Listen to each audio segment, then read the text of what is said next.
नमस्कार दोस्तों, मैं डॉक्टर शुभम सक्सेना पीएमसी हिंदी की स्वाध्याय श्रृंखला में आप सभी का हार्दिक अभिनंदन करती हूँ।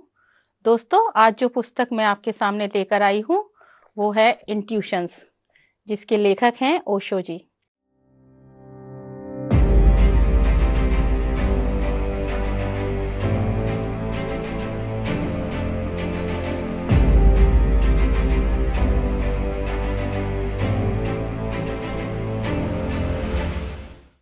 ओशो जी का जन्म 11 दिसंबर 1931 को भारत के मध्य प्रदेश के रायसेन जिले में हुआ था। बचपन से ही बहुत प्रखर और क्रांतिकारी विचारों के थे ओशो, और उनके क्रांतिकारी विचारों ने समाज में परिवर्तन लाने में बहुत अहम भूमिका निभाई है। पूरब और पश्चिम के बीच का सेतु थे ओशो। उनका साहित्य, उनका ध्यान, उनकी पुस्तकें, उनकी ऑडियोज, उनके वीडियोस जो उन्होंने राष्ट्रीय और अंतर्राष्ट्रीय स्तरों पर अपने व्याख्यानों में दिए थे, आज भी उतने ही संभालने योग्य हैं, उतने ही जीवन में अपनाने योग्य हैं। ओशो का जो ध्यान है, बहुत सारी ध्यान की विधियां उन्होंने दी और सभी उतनी ही प्रासंगिक हैं। ओशो जी कहते थे कि समाज में बदलाव की ज़रूरत है। ओशो जिस मनुष्य की बात करते हैं वो है जोरबा द बुद्धा, जो भौतिक जगत को भी उतनी तल्लीनता से, उतने तरीके से जीता है और आध्यात्मिक जगत को भी बिल्कुल बुद्ध की तरह जीता है। उसमें उतनी ही करुणा है, उतना ही प्रेम है, उतना ही साहस है। जोरबा द बुद्धा। ओशो को भगवान रजनीश कहा गया, ओशो को आचार्य कहा गया, और ओशो उन्होंने अपने नाम रखा जिसका मतलब है समुद्र की जितनी गहराई और ज्ञान में मिल जाना। ओशो पश्चिम में भी उतने ही सफल थे और पूरब में भी। उनकी ध्यान की विधियां हों, महान दार्शनिक, विचारक और समाज सुधारक भी जिसे हम कह सकते हैं, ओशो थे। तो ओशो की शिक्षाएं बहुत ही अहम है, बहुत ही अपनाने योग्य। तो दोस्तों, शुरू करते हैं इंट्यूशंस। इंट्यूशन में ओशो जी बताते हैं कि एक तो हमारी बुद्धि है, बुद्धि जो दिमाग से कार्य करती है, बुद्धि जो तर्क देती है, बुद्धि जो वैज्ञानिक है, पूर्णतः वैज्ञानिक, पूर्णतः तर्क शक्ति पर आधारित, पूर्णतः ज्ञान पर आधारित, पूर्णतः हर चीज को समझने में कार्य करती है, जो हमें गणितज्ञ बनाने में सहायता देती है, जो हमें रोबोट बनाने में सहायता देती है, और भौतिक जगत के लिए जो बहुत ही आवश्यक है वो है बुद्धि। दूसरा हमारा बीइंग, हमारा शरीर है, जिसके पास सब कुछ है, जो डाइजेस्टिव सिस्टम है, चाहे हम एक्सक्रीटरी सिस्टम कहें, उसके अपने सिस्टम है, वो अपने हिसाब से कार्य करती है। और ओशो कहते हैं थैंक गॉड कि कोई जो शरीर है उसके मामलों में इंटरफेयर नहीं करता है। अगर डाइजेस्टिव सिस्टम अपना काम कर रहा है, नर्वस सिस्टम अपना काम कर रहा है। बुद्धि के बाद जो हमारा शरीर है वो आत्मज्ञान है, उसके पास अपना ज्ञान है, सहज ज्ञान है। सहज ज्ञान क्या है? उसको पता है कैसे जीना है, किस सिस्टम को कब काम करना है, और दूसरे के मामले में इंटरफेयर नहीं करना है। और जब तक ऐसा चलता है, पूरा शरीर हार्मनी में काम करता है, एक सामंजस्य बना रहता है पूरे शरीर में। और पूरे शरीर को प्रॉब्लम कब आती है? तब आती है जब बुद्धि उसमें आ जाती है, जब बुद्धि ये बताना शुरू करती है कि शरीर को क्या करना है और क्या नहीं, तब समस्या शुरू हो जाती है। इंट्यूशन वो क्या है? इंट्यूशन है अज्ञात, जिसका किसी को पता नहीं है, जो कहाँ से आता है? दिल से आता है, और जो एक छलांग की तरह आता है, जिसके लिए स्टेप्स लेने की जरूरत नहीं होती। और जहाँ बुद्धि खत्म होती है वहाँ आत्मबोध आता है, सहज बोध आता है, पूरी तरह अतार्किक, तर्क शक्ति की कोई ज़रूरत ही नहीं है, पूरी तरह ज्ञान से दूर एक्सपीरियंस करते हैं जिसको हम बोध करते हैं, जो हमारे दिल से निकलती है और जो हमें अंदर से बताती है, एक छलांग की तरह शांति में आता है। तो ओशो जी कहते हैं कि जब हम शांत होते हैं, जब हम दिल की सुनते हैं, तब हमारे अंदर से सहज बोध, आत्मबोध उभरता है और पूरी तरह से जिसको महसूस किया जा सकता है, पूरी तरह से एक्सपेरिमेंटल है। ज्ञान से कोई काम नहीं चलता वहाँ पे। इसका एक उदाहरण भी देते हैं वो। ओशो जी बताते हैं कि अगर आप एक अंधे से पूछते हैं कि रोशनी क्या है, चूंकि उसके पास ज्ञान है, चूंकि उसके पास बुद्धि है, वो पूरी तल्लीनता से आपको बताएगा कि भाई रोशनी ऐसी होती है, रोशनी वैसी होती है, ये ऐसा है, पूरा ग्रंथ भी लिख सकता है। पर जब आप उससे पूछेंगे कि एक्सपीरियंस किया है आपने रोशनी को, तो वो कहेगा कुछ नहीं है उसके पास। उसको एक्सपीरियंस करने के लिए वैसा ही है आत्मबोध, कि आत्मबोध को एक्सपीरियंस करना ही पड़ता है, सहज बोध को एक्सपीरियंस करना ही पड़ता है, इंट्यूशन तभी आता है। तो हमारे पास 3 चीज़ें हो गई, बुद्धि, हमारा शरीर और इंट्यूशन। अब बात आती है, ओशो जी कहते हैं कि इंट्यूशन हमें क्यों नहीं होता, क्यों हमें सहज बोध नहीं होता। तो वो बोलते हैं नोइंग, जानना इतना आसान नहीं है। बैरियर्स टू नोइंग बताते हैं। एक उदाहरण देते हैं वो कि आप एक बहुत अच्छे स्थान पे घूमने जाते हैं, बहुत अच्छे से घूमते हैं, बहुत इंजॉय कर रहे होते हैं चीज़ों को, क्योंकि आपके पास ज्ञान नहीं है अभी, आप जानने की कोशिश कर रहे हैं, आप जानना चाह रहे हैं।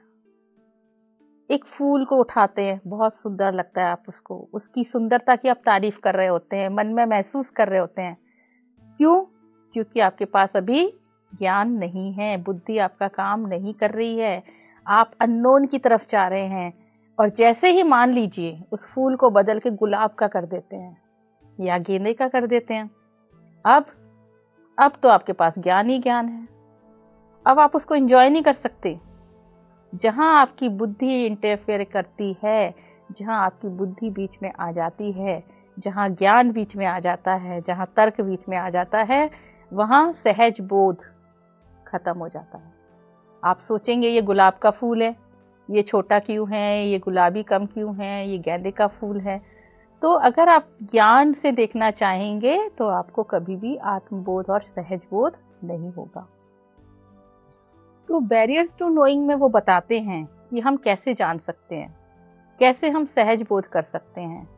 तो पहला वो बोलते हैं पील द ऑनियन, कि प्याज की परतें, जैसे आपने एक प्याज को देखा होगा कैसी होती है, परत दर परत, परत दर परत, एक एक परत को हटाते जाइए, कितनी परतें हैं प्याज की जो निकलती जाती हैं, फिर भी हम असलियत जो बीइंग है प्याज का, वहां तक नहीं पहुंच पाते। वैसे ही वो कहते हैं मनुष्य, जो मनुष्य है वो भी परत दर परत, उसका जो व्यक्तित्व है परत दर परत प्याज की तरह छुपा हुआ है।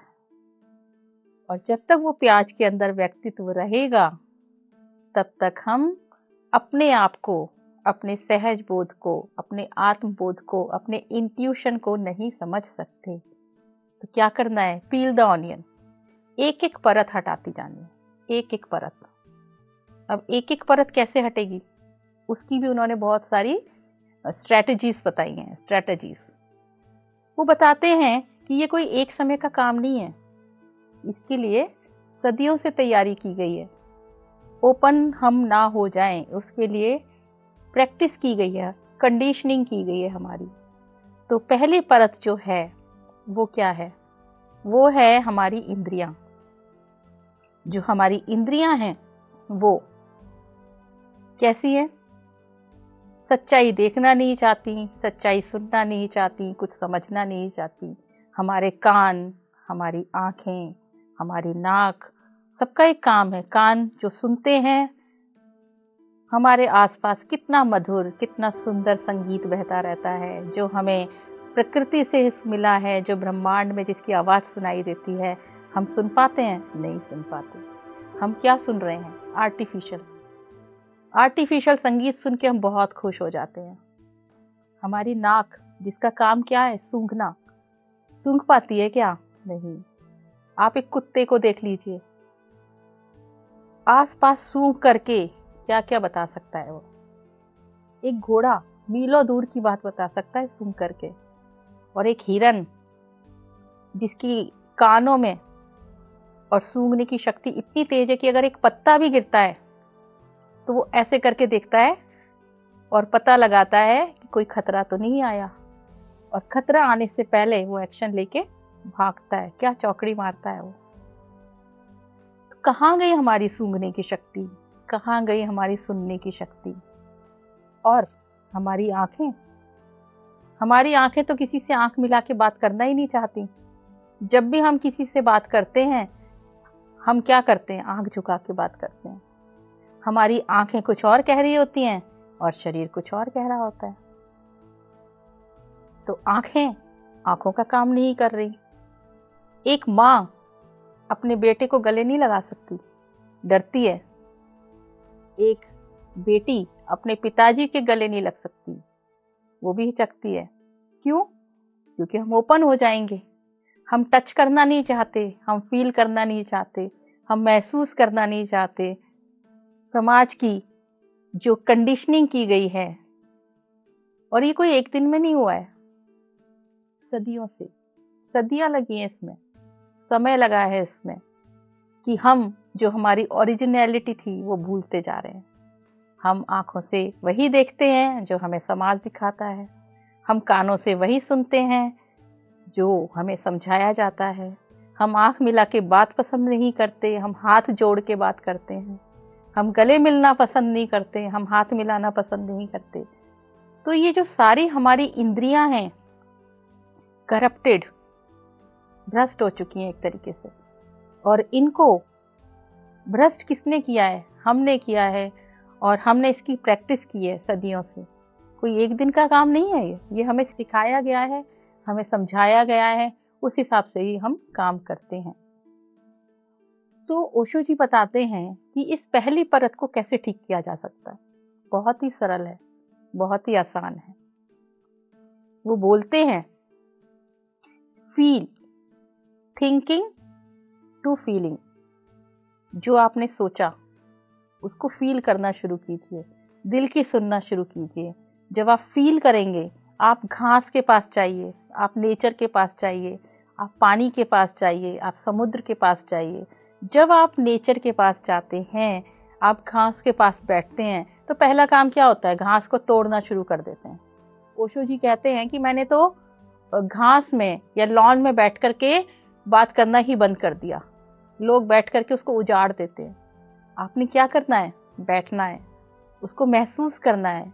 धीरे धीरे सौंधी सौंधी प्यारी सी सुगंध घास की और मिट्टी की आपके अंदर जाएगी। उसको फील कीजिए, महसूस कीजिए, और इतना महसूस कीजिए कि आप अपने आप को घास ही समझ लीजिए कि अगर आप घास हैं तो कैसे हिलेंगे, कैसे सोचेंगे, कैसे हवा आएगी उसमें से।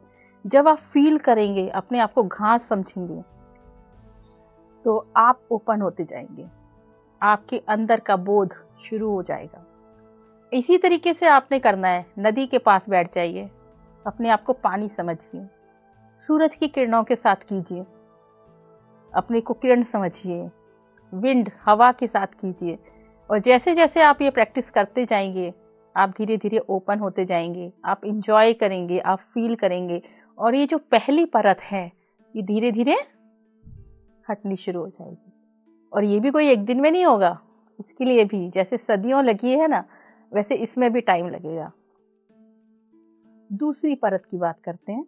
दूसरी परत उन्होंने बताई कंडीशनिंग की, कि जो हमारी मान्यताएं हैं, जो हम मान के बैठे होते हैं, जो हमारे अंदर हमेशा से होती हैं, जो हमें समाज सिखाता है, जो हमें परिवार सिखाता है, जो हमें हमारा धर्म सिखाता है, उससे हम सीखते हैं। हम पूरी तरीके से भरे हुए हैं, हम बाहर का कुछ देखना ही नहीं चाहते। और ओपन तो हम तब होंगे जब हम खुलेंगे। एक गिलास है, अगर वो खाली है तभी हम उसमें पानी डाल सकते हैं, पर अगर वो भरा है तो हम उसमें कुछ नहीं कर सकते। तो वो कहते हैं एक मनुष्य से बात करना तो बहुत आसान है, बहुत ही आसान, पर एक पुरुष अगर स्त्री से बात कर ले तो बहुत मुश्किल, बैरियर्स हैं। और एक हिंदू के सामने एक मुसलमान बैठ जाए, बात वही खत्म हो जाती है, क्योंकि हम मान के बैठे हैं कि हमें जो पता है, हमें जो आता है वो दूसरे को नहीं आता। हमें जो आता है वही सब कुछ है, वही सत्य है। और जब हम ये मान लेते हैं कि हमारी मान्यता ही सही है, हम ही सही हैं, तो हम ओपन हो ही नहीं सकते, बिल्कुल भी नहीं हो सकते। तो इस तरीके से हमारी कंडीशनिंग की जाती है कि हम बिल्कुल भरे हुए बैठे रहते हैं, और इस भरे हुए से हम कुछ नया नहीं सीखना चाहते, बिल्कुल भी नहीं। और जब हम सिर्फ तर्क शक्ति से सोचते हैं, हम बुद्धि से चलते हैं, तो हम हार्ड क्रस्ट बन जाते हैं। जैसे कि अर्थ को हम कहते हैं अंदर से बहुत ही कठोर है, हम भी वैसे ही कठोर हो चुके हैं।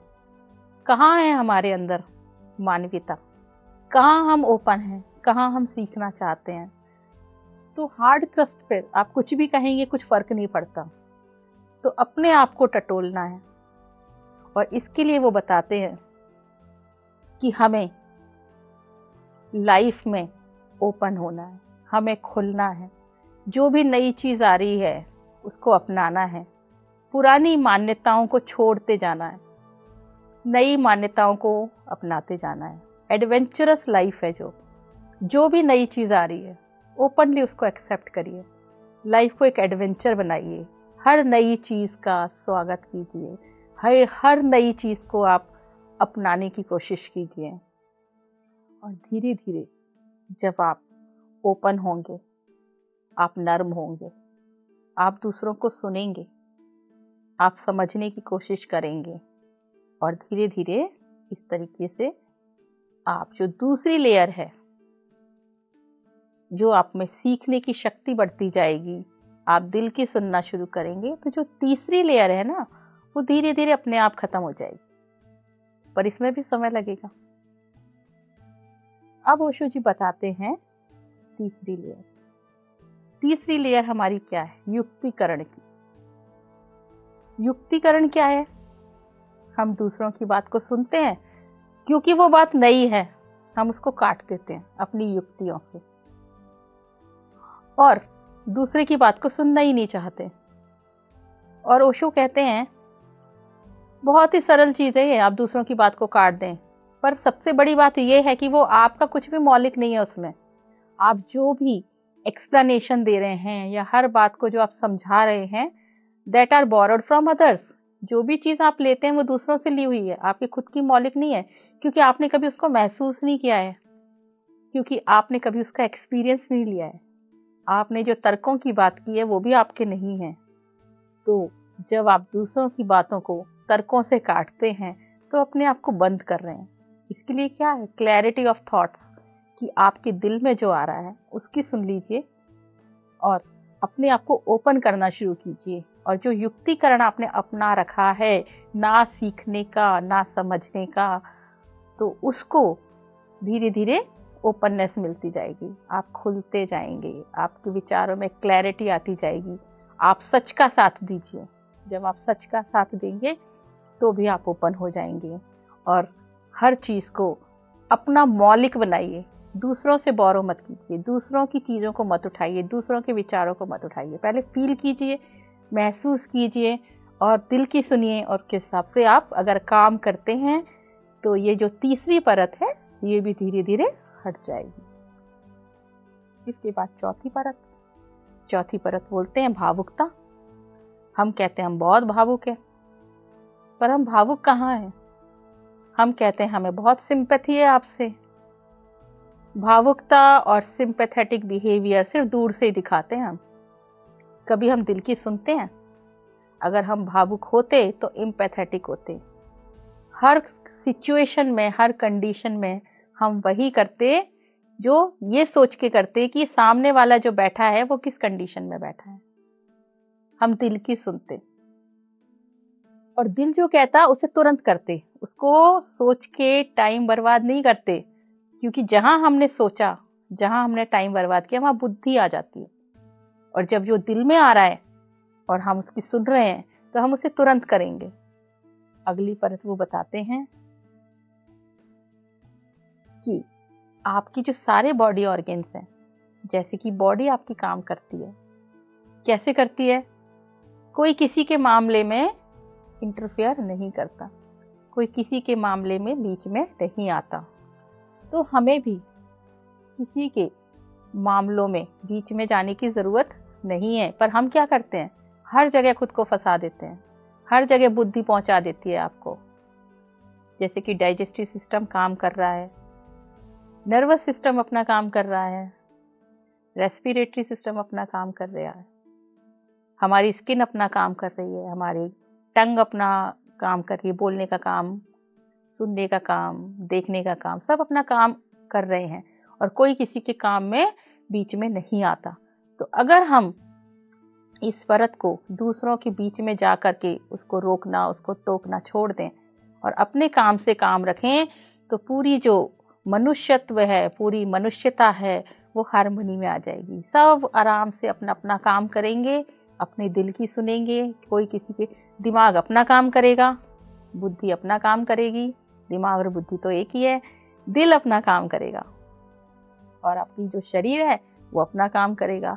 और जब अपना अपना काम करेंगे, बुद्धि अपना काम करेगी, दिल अपना काम करेगा, शरीर अपना काम करेगा, तो अपने आप हार्मनी में पूरी एक सामंजस्य बन जाएगा।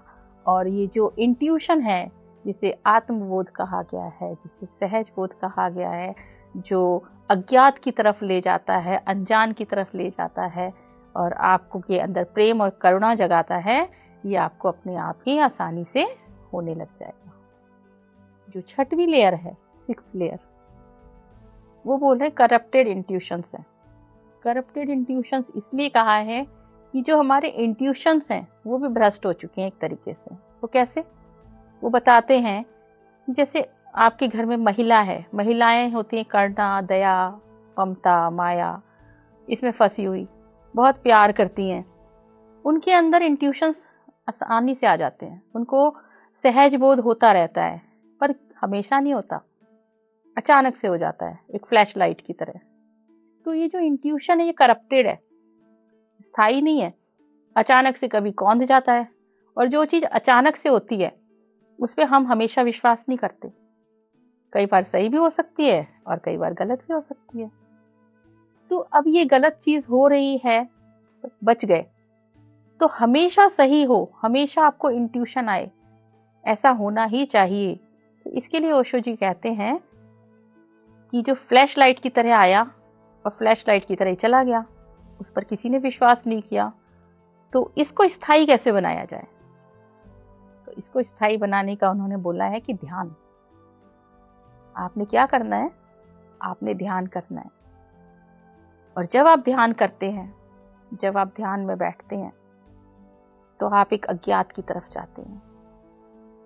आप जब अज्ञात की तरफ जाते हैं और ध्यान में आप अपने दिल की सुनते हैं, और जब आप दिल की सुनते हैं तो आपको आत्मबोध होना शुरू हो जाता है। अब ये आत्मबोध क्या कर रहा है? आप रोज ध्यान में बैठ रहे हैं, रोज आपको कुछ ना कुछ बोध हो रहा है, आपकी ज्ञानेंद्रियां जाग रही हैं, आप जाग रहे हैं, आप एक्सपीरियंस कर रहे हैं चीज़ों को।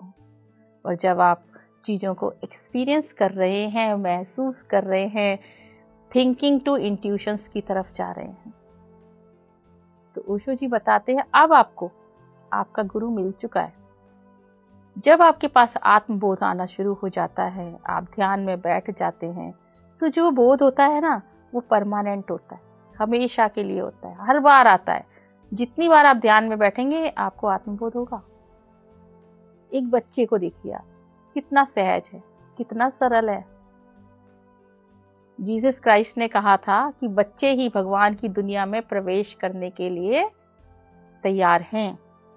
क्यों? क्योंकि बच्चों जैसा सरल हृदय बनना, उनको इंट्यूशंस भी बहुत जल्दी हो जाते हैं, ध्यान में वो बहुत ऊंचाइयों पे पहुंच जाते हैं।